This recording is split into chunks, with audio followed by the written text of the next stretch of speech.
Genesis 11. The Tower of Babel. The whole earth was of one language and of one speech. It happened as they journeyed east that they found a plain in the land of Shinar, and they lived there. They said one to another, "Come, let's make brick and burn them thoroughly." They had brick for stone, and they used tar for mortar. They said, "Come, let's build us a city and a tower, whose top reaches to the sky. And let's make us a name, lest we be scattered abroad on the surface of the whole earth." Yahweh came down to see the city and the tower which the children of men built. Yahweh said, "Behold, they are one people, and they have all one language, and this is what they begin to do. Now nothing will be withheld from them, which they intend to do. Come, let's go down and there confuse their language, that they may not understand one another's speech." So Yahweh scattered them abroad from there on the surface of all the earth. They stopped building the city. Therefore the name of it was called Babel, because Yahweh confused the language of all the earth there. From there Yahweh scattered them abroad on the surface of all the earth. This is the history of the generations of Shem. Shem was 100 years old and became the father of Arpachshad 2 years after the flood.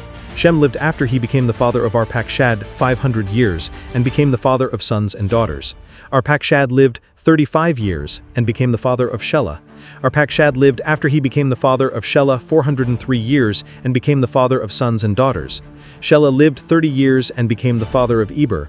And Shelah lived after he became the father of Eber 403 years and became the father of sons and daughters.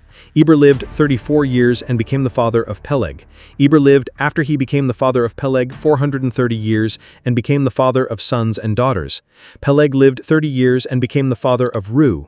Peleg lived after he became the father of Reu 209 years and became the father of sons and daughters. Reu lived 32 years and became the father of Serug. Reu lived after he became the father of Serug 207 years and became the father of sons and daughters. Serug lived 30 years and became the father of Nahor. Serug lived after he became the father of Nahor 100 years and became the father of sons and daughters. Nahor lived 29 years and became the father of Terah.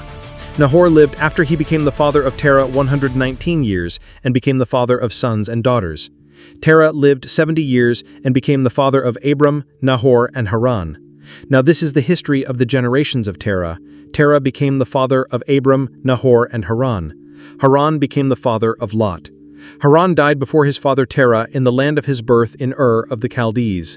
Abram and Nahor took wives. The name of Abram's wife was Sarai, and the name of Nahor's wife Milcah, the daughter of Haran, who was also the father of Iscah. Sarai was barren, she had no child. Terah took Abram his son, Lot the son of Haran, his son's son, and Sarai, his daughter-in-law, his son Abram's wife. They went forth from Ur of the Chaldees to go into the land of Canaan. They came to Haran and lived there. The days of Terah were 205 years. Terah died in Haran. Genesis 12.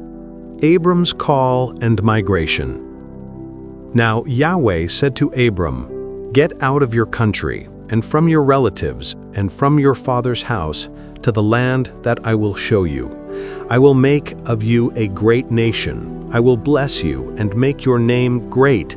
You will be a blessing. I will bless those who bless you, and I will curse him who curses you.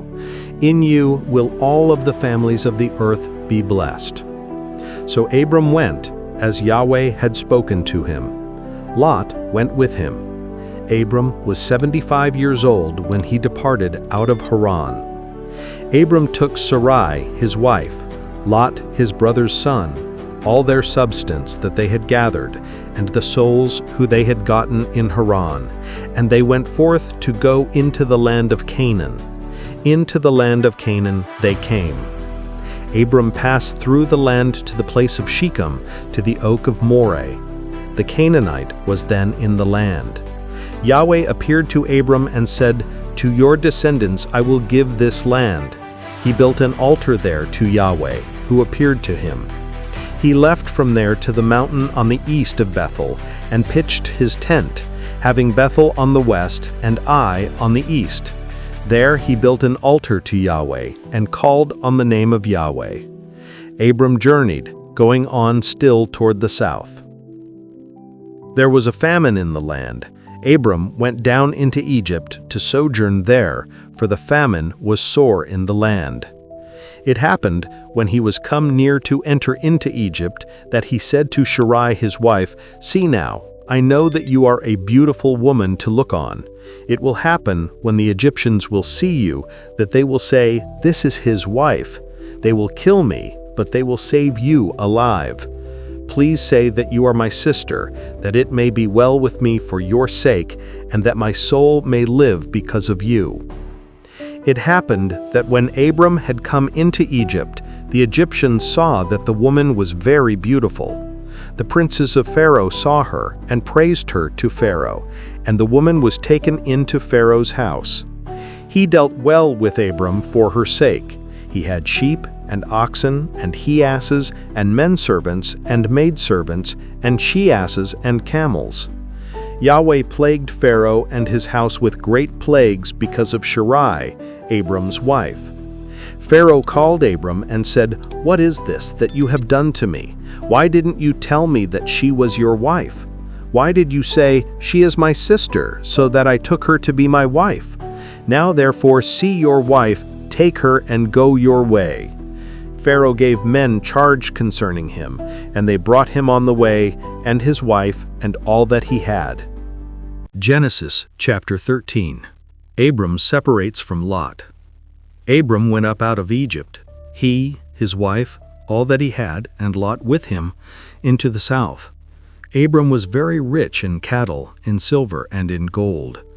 He went on his journeys from the south even to Bethel, to the place where his tent had been at the beginning, between Bethel and Ai, to the place of the altar, which he had made there at the first. There Abram called on the name of Yahweh. Lot also, who went with Abram, had flocks and herds and tents. The land was not able to bear them, that they might live together, for their substance was great, so that they could not live together. There was a strife between the herdsmen of Abram's cattle and the herdsmen of Lot's cattle, and the Canaanite and the Perizzite lived then in the land. Abram said to Lot, "Please let there be no strife between me and you, and between my herdsmen and your herdsmen, for we are relatives.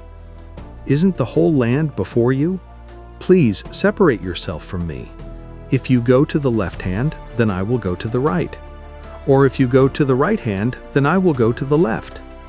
Lot lifted up his eyes and saw all the plain of the Jordan, that it was well watered everywhere, before Yahweh destroyed Sodom and Gomorrah, like the garden of Yahweh, like the land of Egypt as you go to Zoar. So Lot chose the plain of the Jordan for himself. Lot journeyed east, and they separated themselves the one from the other. Abram lived in the land of Canaan, and Lot lived in the cities of the plain, and moved his tent as far as Sodom. Now the men of Sodom were exceedingly wicked and sinners against Yahweh. Yahweh said to Abram after Lot was separated from him, "Now lift up your eyes and look from the place where you are, northward and southward, and eastward and westward. For all the land which you see I will give to you and to your offspring forever. I will make your offspring as the dust of the earth, so that if a man can number the dust of the earth, then your seed may also be numbered. Arise, walk through the land in the length of it and in the breadth of it, for I will give it to you." Abram moved his tent and came and lived by the oaks of Mamre, which are in Hebron, and built an altar there to Yahweh. Genesis 14. Abram opposes a major invasion. It happened in the days of Amraphel, king of Shinar, Arioch, king of Elasar, Chedorlaomer, king of Elam, and Tidal, king of Goim, that they made war with Bera, king of Sodom, and with Bersha, king of Gomorrah, Shenab, king of Admah, and Shemeber, king of Zeboim, and the king of Bela, the same is Zoar. All these joined together in the vale of Siddim, the same is the Salt Sea. 12 years they served Chedorlaomer, and in the 13th year they rebelled. In the 14th year Chedorlaomer came, and the kings who were with him, and struck the Rephaim in Ashtaroth Karnaim, and the Zuzim in Ham, and the Imam in Shaveh Kiriathaim, and the Horites in their Mount Seir to El Paran, which is by the wilderness. They returned and came to En-Mishpat, the same is Kadesh, and struck all the country of the Amalekites, and also the Amorites that lived in Hazazon Tamar.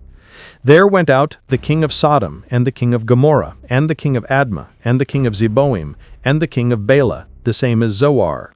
And they set the battle in array against them in the vale of Siddim, against Chedorlaomer, king of Elam, and Tidal, king of Goim, and Amraphel, king of Shinar, and Arioch, king of Elasar, 4 kings against the 5.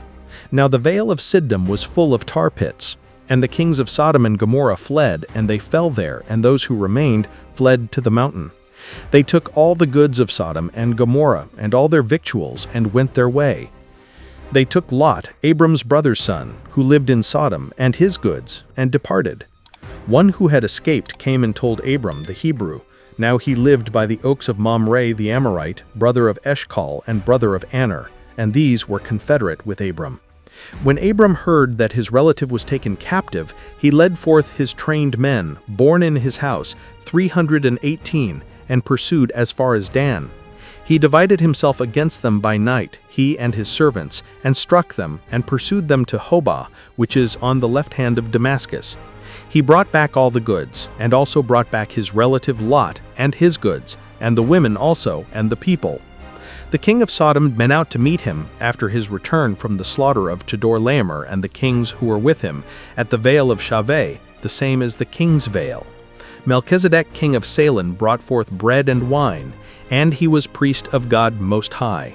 He blessed him, and said, Blessed be Abram of God Most High, possessor of heaven and earth, and blessed be God Most High, who has delivered your enemies into your hand. Abram gave him a tenth of all. The king of Sodom said to Abram, Give me the people, and take the goods to yourself. Abram said to the king of Sodom, I have lifted up my hand to Yahweh, God Most High, possessor of heaven and earth, that I will not take a thread, nor a shoe latchet, nor anything that is yours, lest you should say, I have made Abram rich, except only that which the young men have eaten, and the portion of the men who went with me, Aner, Eshcol, and Mamre, let them take their portion. Genesis 15. God's promise and covenant with Abram. After these things, the word of Yahweh came to Abram in a vision, saying, Don't be afraid, Abram. I am your shield, your exceedingly great reward. Abram said, Lord Yahweh, what will you give me, seeing I go childless, and he who will inherit my estate is Eleazar of Damascus? Abram said, Behold, to me you have given no seed, and behold, one born in my house is my heir. Behold, the word of Yahweh came to him, saying, This man will not be your heir, but he who will come forth out of your own body will be your heir. Yahweh brought him outside and said, Look now toward the sky, and count the stars, if you be able to count them. He said to Abram, So shall your seed be. He believed in Yahweh, and he reckoned it to him for righteousness. He said to him, I am Yahweh, who brought you out of Ur of the Chaldees, to give you this land to inherit it. He said, Lord Yahweh, whereby will I know that I will inherit it?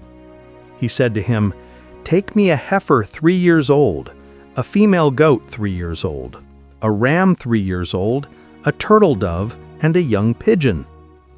He took him all these, and divided them in the midst, and laid each half opposite the other, but he didn't divide the birds.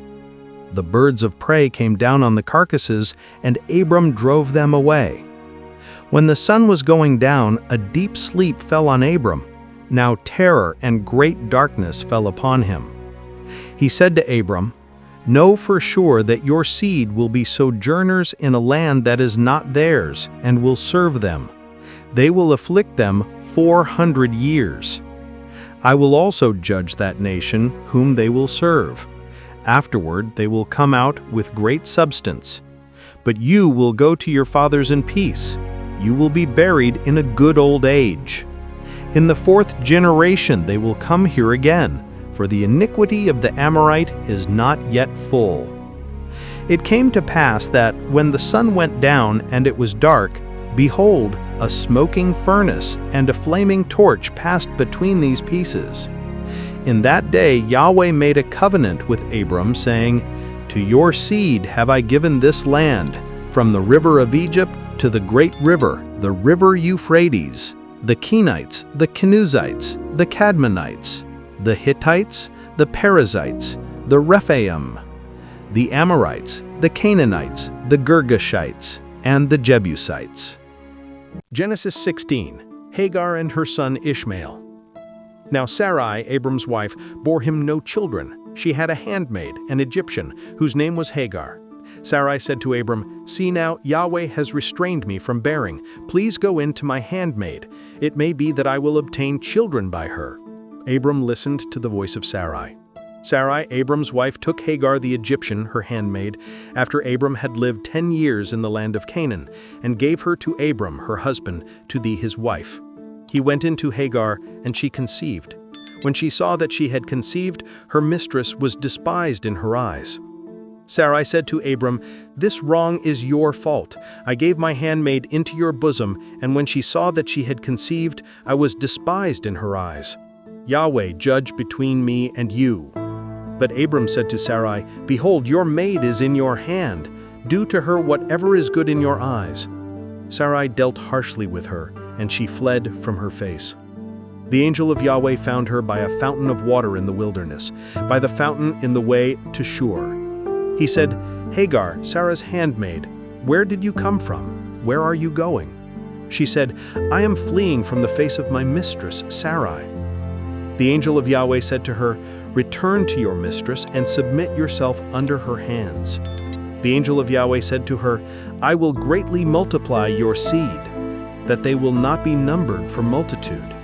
The angel of Yahweh said to her, "Behold, you are with child and will bear a son. You shall call his name Ishmael, because Yahweh has heard your affliction. He will be like a wild donkey among men.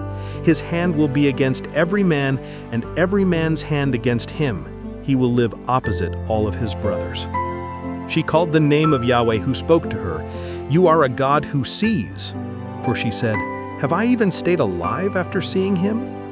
Therefore the well was called Bir Lahai Roi. Behold, it is between Kadesh and Bered. Hagar bore a son for Abram. Abram called the name of his son, whom Hagar bore, Ishmael. Abram was 86 years old when Hagar bore Ishmael to Abram. Genesis 17. Circumcision as a sign of the covenant. When Abram was 99 years old, Yahweh appeared to Abram and said to him, "I am God Almighty. Walk before me and be blameless. I will make my covenant between me and you, and will multiply you exceedingly." Abram fell on his face. God talked with him, saying, "As for me, behold, my covenant is with you. You will be the father of a multitude of nations. Neither will your name any more be called Abram, but your name will be Abraham, for the father of a multitude of nations have I made you. I will make you exceeding fruitful, and I will make nations of you. Kings will come out of you. I will establish my covenant between me and you and your seed after you throughout their generations for an everlasting covenant, to be a God to you and to your seed after you. I will give to you and to your seed after you the land where you are traveling, all the land of Canaan, for an everlasting possession. I will be their God." God said to Abraham, "As for you, you will keep my covenant, you and your seed after you, throughout their generations. This is my covenant which you shall keep between me and you and your seed after you. Every male among you shall be circumcised. You shall be circumcised in the flesh of your foreskin. It will be a token of a covenant between me and you. He who is 8 days old will be circumcised among you, every male throughout your generations. He who is born in the house or bought with money of any foreigner who is not of your seed. He who is born in your house and he who is bought with your money must be circumcised. My covenant will be in your flesh for an everlasting covenant. The uncircumcised male who is not circumcised in the flesh of his foreskin, that soul shall be cut off from his people. He has broken my covenant." God said to Abraham, "As for Sarai, your wife, you shall not call her name Sarai, but her name will be Sarah. I will bless her, and moreover I will give you a son by her. Yes, I will bless her, and she will be a mother of nations. Kings of peoples will come from her. Then Abraham fell on his face and laughed, and said in his heart, "Will a child be born to him who is 100 years old? Will Sarah, who is 90 years old, give birth?" Abraham said to God, "Oh, that Ishmael might live before you." God said, "No, but Sarah, your wife, will bear you a son. You shall call his name Isaac. I will establish my covenant with him for an everlasting covenant for his seed after him.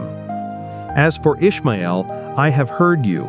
Behold, I have blessed him and will make him fruitful and will multiply him exceedingly. He will become the father of 12 princes, and I will make him a great nation. But my covenant I establish with Isaac, whom Sarah will bear to you at this set time in the next year." When he finished talking with him, God went up from Abraham. Abraham took Ishmael his son, all who were born in his house, and all who were bought with his money, every male among the men of Abraham's house, and circumcised the flesh of their foreskin in the same day as God had said to him. Abraham was 99 years old when he was circumcised in the flesh of his foreskin. Ishmael, his son, was 13 years old when he was circumcised in the flesh of his foreskin. In the same day, both Abraham and Ishmael, his son, were circumcised. All the men of his house, those born in the house, and those bought with money of a foreigner, were circumcised with him. Genesis 18. God promises Abraham a son again. Yahweh appeared to him by the oaks of Mamre, as he sat in the tent door in the heat of the day. He lifted up his eyes and looked, and saw that 3 men stood opposite him. When he saw them, he ran to meet them from the tent door, and bowed himself to the earth, and said, "My Lord, if now I have found favor in your sight, please don't go away from your servant. Now let a little water be fetched. Wash your feet, and rest yourselves under the tree. I will get a morsel of bread, so you can refresh your heart. After that you may go your way, now that you have come to your servant." They said, "Very well, do as you have said." Abraham hurried into the tent to Sarah and said, "Quickly, make ready 3 measures of fine meal, knead it, and make cakes." Abraham ran to the herd and fetched a tender and good calf, and gave it to the servant. He hurried to dress it.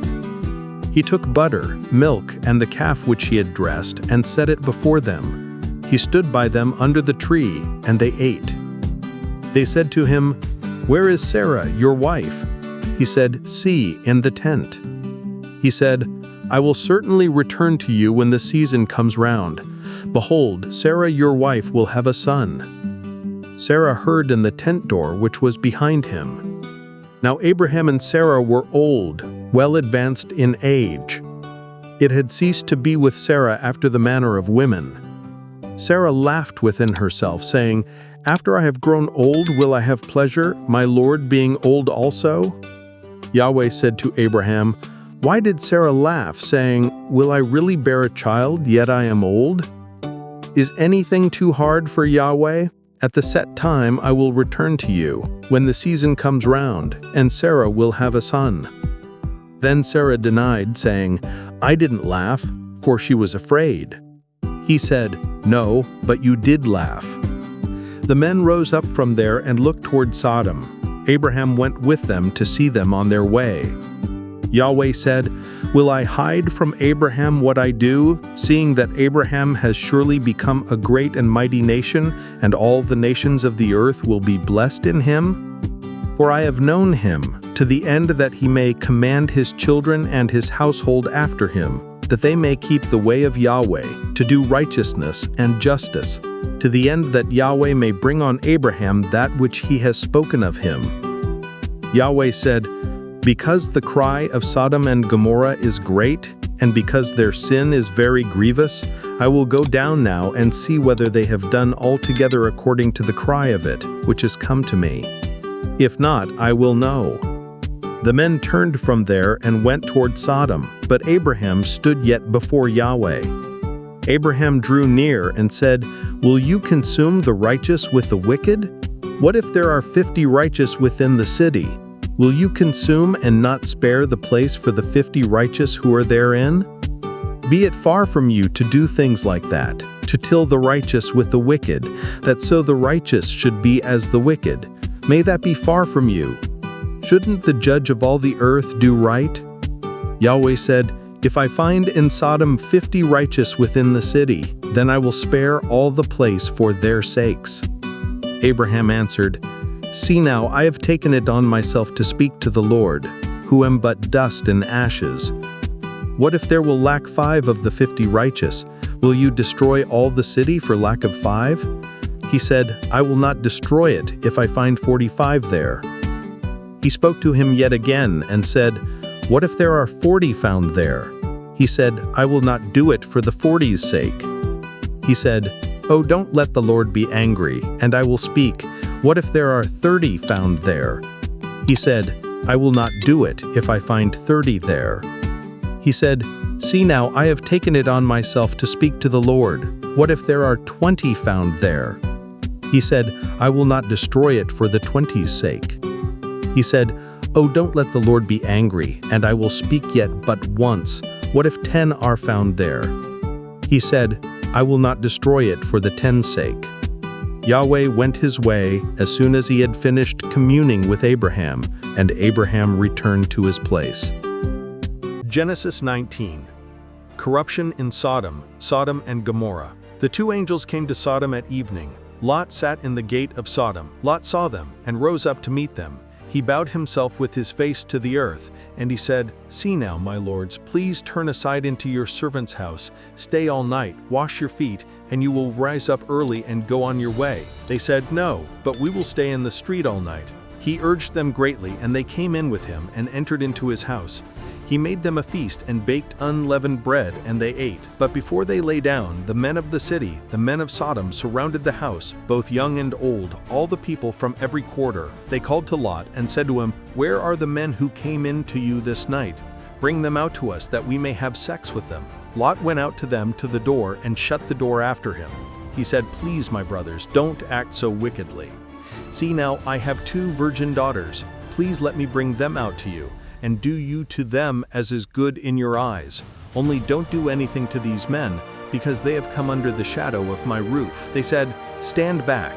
They said, This one fellow came in to sojourn, and he appoints himself a judge. Now will we deal worse with you than with them? They pressed hard on the man, even Lot, and drew near to break the door. But the men put forth their hand and brought Lot into the house to them, and shut to the door. They struck the men who were at the door of the house with blindness, both small and great, so that they wearied themselves to find the door. The men said to Lot, Do you have anybody else here? Son-in-law, your sons, your daughters, and whoever you have in the city, bring them out of the place, for we will destroy this place, because the cry of them is grown great before Yahweh. Yahweh has sent us to destroy it. Lot went out and spoke to his sons-in-law, who married his daughters, and said, Get up, get out of this place, for Yahweh will destroy the city. But he seemed to his sons-in-law to be joking. When the morning arose, then the angels hurried Lot, saying, Arise, take your wife and your 2 daughters who are here, lest you be consumed in the iniquity of the city. But he lingered, and the men laid hold on his hand and on the hand of his wife, and on the hand of his 2 daughters, Yahweh being merciful to him. And they took him out and set him outside of the city. It came to pass, when they had taken them out, that he said, Escape for your life, don't look behind you, neither stay anywhere in the plain. Escape to the mountain, lest you be consumed. Lot said to them, Oh, not so, my lord. See now, your servant has found favor in your sight, and you have magnified your loving kindness, which you have showed to me in saving my life. I can't escape to the mountain, lest evil overtake me and I die. See now, this city is near to flee to, and it is a little one. Oh, let me escape there. Isn't it a little one? And my soul will live. He said to him, Behold, I have accepted you concerning this thing also, that I will not overthrow the city of which you have spoken. Hurry, escape there, for I can't do anything until you get there. Therefore the name of the city was called Zor. The sun was risen on the earth when Lot came to Zor. Then Yahweh rained on Sodom and on Gomorrah sulfur and fire from Yahweh out of the sky. He overthrew those cities, all the plain, all the inhabitants of the cities, and that which grew on the ground.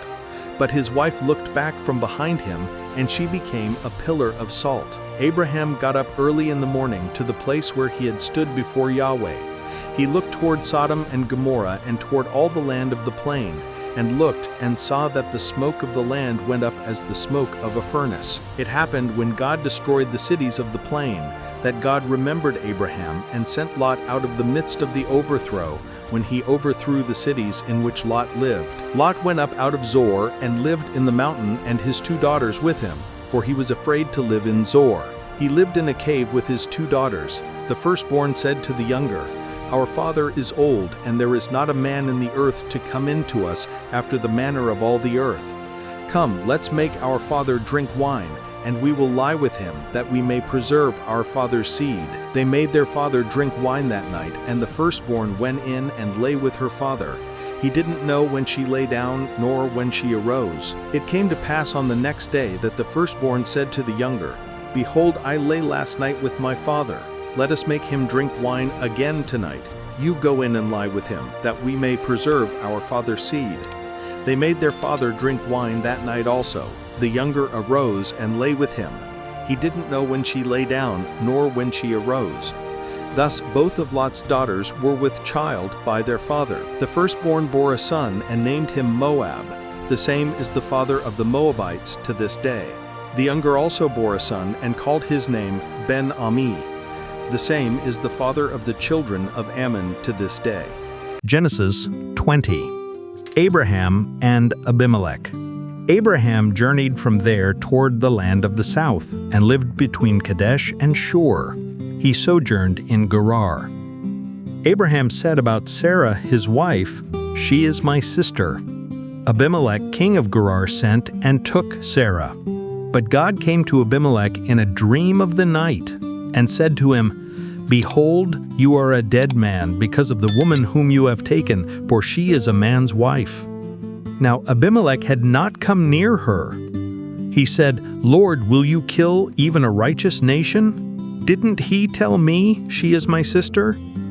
Even she herself said, "He is my brother. In the integrity of my heart and the innocence of my hands have I done this." God said to him in the dream, "Yes, I know that in the integrity of your heart you have done this, and I also withheld you from sinning against me. Therefore I didn't allow you to touch her. Now therefore restore the man's wife, for he is a prophet, and he will pray for you, and you will live. If you don't restore her, know for sure that you will die, you and all who are yours." Abimelech rose early in the morning and called all his servants and told all these things in their ear. The men were very scared. Then Abimelech called Abraham and said to him, "What have you done to us? How have I sinned against you that you have brought on me and on my kingdom a great sin? You have done deeds to me that ought not to be done." Abimelech said to Abraham, "What did you see that you have done this thing?" Abraham said, "Because I thought, surely the fear of God is not in this place. They will kill me for my wife's sake. Moreover, she is indeed my sister, the daughter of my father, but not the daughter of my mother, and she became my wife. It happened when God caused me to wander from my father's house, that I said to her, 'This is your kindness which you shall show to me. Everywhere that we go, say of me, he is my brother.' Abimelech took sheep and oxen, men servants and women servants, and gave them to Abraham and restored Sarah his wife to him. Abimelech said, 'Behold, my land is before you. Dwell where it pleases you.' To Sarah he said, 'Behold, I have given your brother 1,000 pieces of silver. Behold, it is for you a covering of the eyes to all that are with you. In front of all you are vindicated.' Abraham prayed to God. God healed Abimelech and his wife and his maidservants, and they bore children. For Yahweh had closed up tight all the wombs of the house of Abimelech, because of Sarah, Abraham's wife." And that's it. I hope you enjoyed the video. If you did, leave a like, subscribe to the channel if you haven't already, and don't forget to activate the bell to receive all notifications of future videos. Tell me in the comments what you thought. Thanks for watching, and see you in the next video.